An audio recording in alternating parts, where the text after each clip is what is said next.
this video, but we need to be connected to the internet, so that speaks to a problem with technology. The other thing is that within a week or two, we are expecting the governor to release what's called the readiness report. But this has been a year-long effort by the governor. Many subcommittees have been set up. And actually, there are many questions about, or speculation as to what's going to be in this report. And I think that will also drive, to some extent, the revisioning of our own strategic plan here. So, with the failure of our technology and the inability to connect to the internet, it might be a good thing to be able to postpone this for one more meeting. So, I wanted to add, not 100% relevant, there's an interesting story in yesterday's Globe magazine about, and it kind of ties into educating the whole child about how, can't we just let them be kids, where you have kids at 13 years old being told, you got to figure out at 13 what you want to be when are you going to be an engineer, are you going to be a plumber? That's too early. We've got to, as Mr. Bauer said earlier, we've got to look at the enrichment side of things and that whole child thing. And yes, we do have to focus on the core elements of an education. We know that. But every kid, every student isn't going to be a star in math or a star in science or a star in English or language arts. They might be a star in music. They might be a star in sports, and just get by in other things. And we have to work with that. And you can't label kids at age 13 Right, either. exactly. They haven't done exploring, and Right. if you limit the areas they can explore in, you may never find what they were meant to excel at. well, I am troubled because I do see that in community after community across this country, there is a shift away from really focusing on what is fundamental to the education of the student, to focusing on making sure that every student is proficient in math and in literacy. And yes, those are very important goals, but it shouldn't be the end all. And I think we need to step back and so as we look at revising this strategic plan, whether it means setting out on a new mission, a new direction, and ultimately a new action plan, I'm hopeful that this whole child initiative will serve as the basis for doing that. In the packet of material that I provided to you, you can see the number of resources that are available online, including the community conversation piece. There's actually also a section for high school students to involve high school students, because they're the future. What will their needs be? And so what I see in the fall would be a series of structured forums to invite, whether it's students or community members in, to talk about what they'd like to see here in North Reading.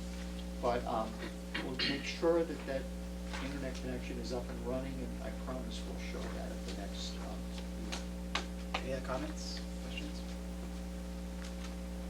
Okay. Thank you, David. So next meeting, bring the popcorn for the movie. It's only 10 minutes. Oh, how long? Short. Oh, okay. How long? 4 minutes. 4.5. 26. Okay, routine matters, bills and payrolls, I believe, were signed. Minutes, regular meeting from April 14th, 2008. I read through them, I didn't find anything. You either move to approve as written. Second. Should we call Steve? No, I gave them a thorough scrubbing. Was that Nicole is an editor, right, Nicole? Yeah. Yes. We're waiting on you. Yeah. So we have a motion by Mrs. Davis, second by Mrs. Baca for the April 14th regular meeting minutes. All those in favor? Aye. Opposed? Abstained? One abstention, Mr. Bowers. And then we have the executive session from April 14th. David, I actually have just 2 typographical errors that I'll pass over to you. Okay. I don't know if anyone else had anything, but other than that, that, they were fine. So unless anybody has anything else, I'll entertain a motion for the approval of the executive session As amended. meetings on April 14th. Move to approve. Second. All in favor? Aye. Aye. Opposed? None, abstained? One. Okay. Just got lost. Budget planning. Budget update.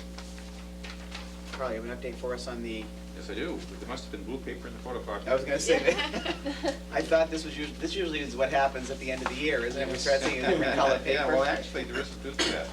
They have an excess of colored paper. I do know that my son's middle school progress reports came home yesterday, and I think each one was a different color. From the middle school? Yes. Well, that's proof's in the pudding there. So you have in front of you the April budget report. At this stage of the fiscal year, of course, that's 10 months out of 12.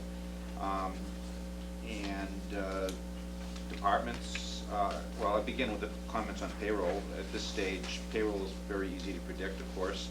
So I'm predicting that our salary accounts will end up in the black. The detail is shown on the third page of the blue budget handout. Our various employee lines have come in pretty much as predicted. As you see the balances, they all add up to, at this stage, about $30,000 in the black. However, on the expense side, we're showing about, in aggregate, $20,000 of unencumbered funds. That will probably move below zero because we know that the months of May and June, there's still some expenses to be had. We're making every effort now to project them and encumber those expenses that we see that we will need for the rest of the year.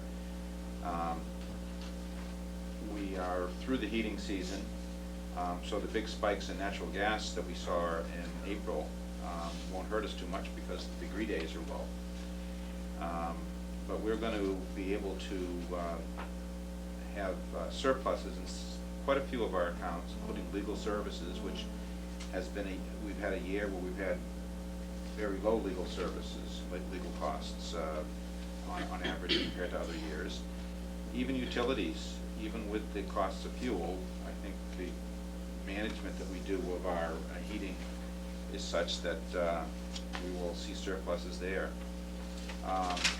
We will see surpluses in our unemployment accounts because we have had very little unemployment costs this year. We're a self-funding unemployment agency, so we pay dollar for dollar any costs there. In summary, I'm confident we'll end the year okay. We're going to be very close in terms of the special education deficits. We've, as the committee knows, briefly to repeat, we had several move-ins that we've been struggling to absorb the tuition costs. The move-ins, it's not unusual for one student to cost the committee anywhere from $30,000 to $40,000 with tuition and transportation added together.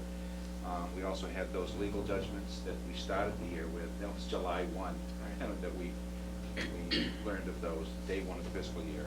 So we've been struggling to pare down those deficits, and we're down to about $30,000 at this point.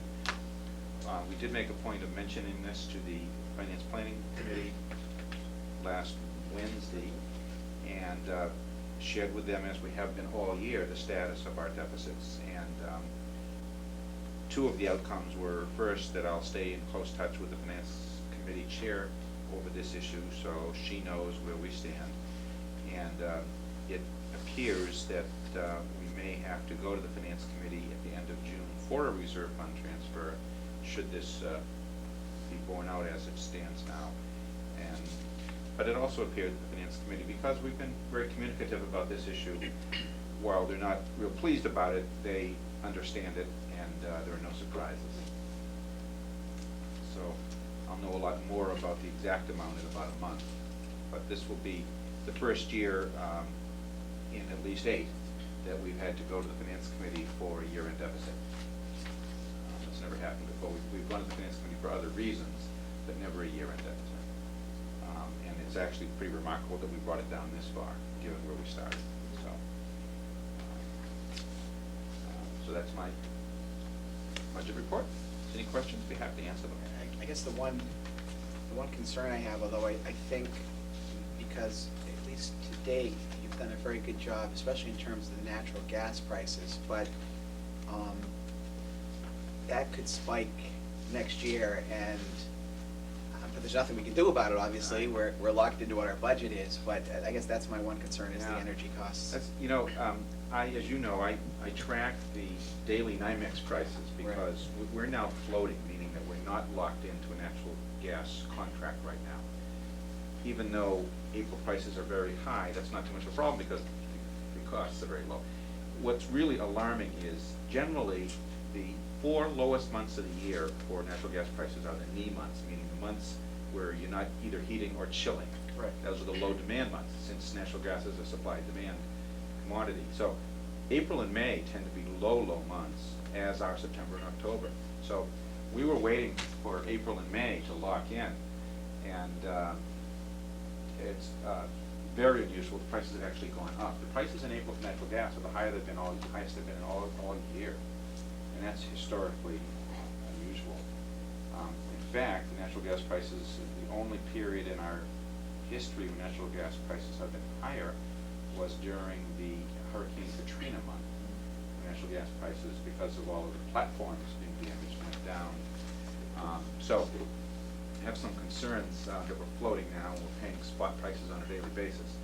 But I don't think, well, famous last words, it's like your auto gas. If you could lock in at $3.75 a gallon for auto gas, would you? I don't know. I mean, it's the same kind of question. I mean, you think, well, they can't be this bad, but the next day they are. Right. For a week. Right. So we have an advisor, though, that helps us through these, with these decisions. How's the electricity costs been? Pretty stable? Well, they are affected, there's a fuel charge Right. to our electricity. The fact that we buy our electricity from Reading Municipal Light Department is actually very good news because it's significantly less than private utilities, significantly. So even though electricity may be up 10% this year, it's 10% higher than it used to be, but it's still probably almost 50% lower than what you would pay for from a private utility. So, so the costs are up about 10% because of fuel surcharge, the coal and the gas, it gets added to your monthly electricity bill. Any questions on the 2008 budget? Thanks, Carl. Next, David, anything on staffing or bids and donations? No. Subcommittee updates? We typically have, but I did want to report that through our work on the Youth at Risk Committee, the police department, the North Reading Police Department held a forum last week on the drug and alcohol. It was one of the first forums held in the new community room at the police station. They put it on around prom season, so it was well attended. There were maybe 18 parents in attendance, and I think they were planning on 20. And it was run by the 3 officers that participate with the Youth at Risk, Mike LeBlanc, Tom Hatch, and Kevin Donnelly. They've gone through the school officer training program, and it was just a wonderful forum. One of the forums was on drugs, one was on teen drinking, and the other one spoke to parents' responsibilities when they host parties in their homes. There were some new faces in the group because we do a couple of these throughout the year, so it was nice to see new faces, and people were very comfortable asking questions, which is always the important part of those kind of forums, to have an open dialogue. And I just can't speak enough of the cooperative effort we have with these police officers, and again, that the community needs to realize that the school resource officers are funded through the police department, so that any impact to their budget impacts their ability to address the needs of our teenagers. And we need more of these forums, not less. So it was just a nice nice way to